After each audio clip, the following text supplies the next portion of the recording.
Immigration enforcement can turn a quiet neighborhood street into a really high-stakes standoff in just a matter of minutes.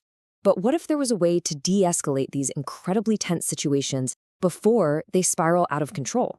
Well, today we're going to explore a framework designed to do exactly that. It's like a roadmap for lowering the temperature and making sure everyone involved stays safe. Okay, so let's be super clear on the core principle right from the get-go.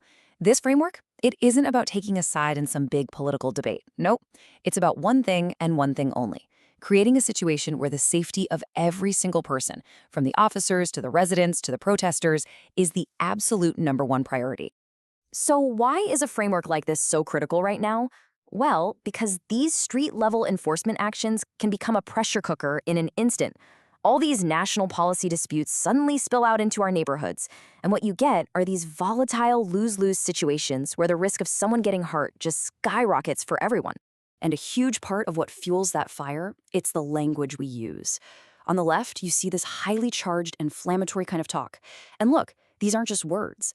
This kind of rhetoric actively fuels fear and can turn what should be a legal process into a physical confrontation. The alternative on the right isn't about being polite for the sake of it. It's a strategic shift to measured, restrained language that's designed to deliberately cool things down.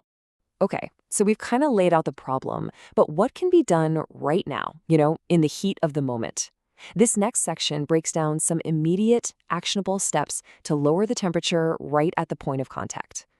And here's the crucial insight. Effective de-escalation doesn't start when officers show up on the scene. It actually starts long before that. It begins with leaders committing to using responsible language. It continues by empowering the community with knowledge about their rights.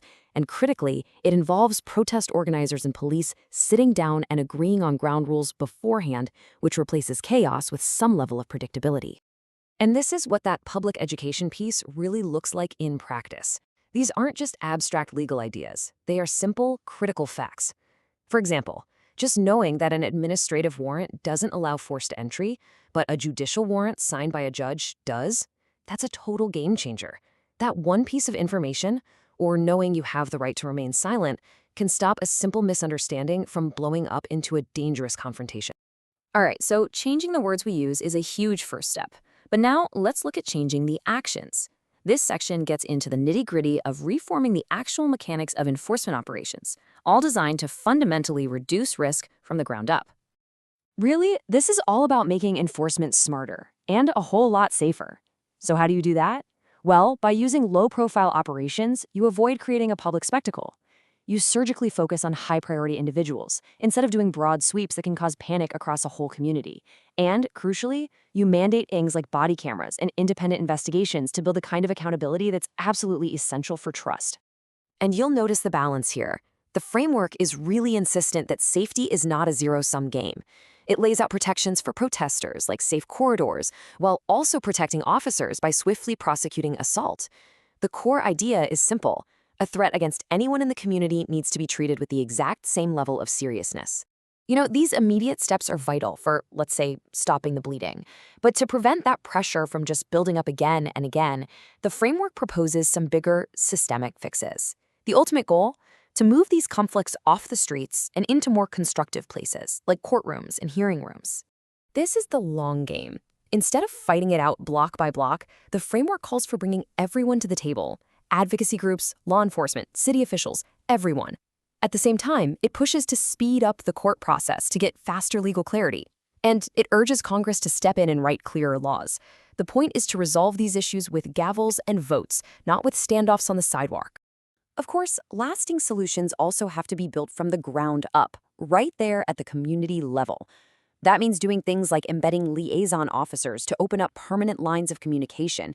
It means providing tangible resources, like mental health support and legal aid, to people affected by enforcement. This isn't just about providing services. It's about actively repairing the trust that gets shattered during these confrontations. So as we bring all of this together, every single recommendation we've just talked about, the language, the tactics, the long-term fixes, it all points back to one single foundational theme. And this right here, this is the key takeaway. Safety isn't a victory for one side over the other.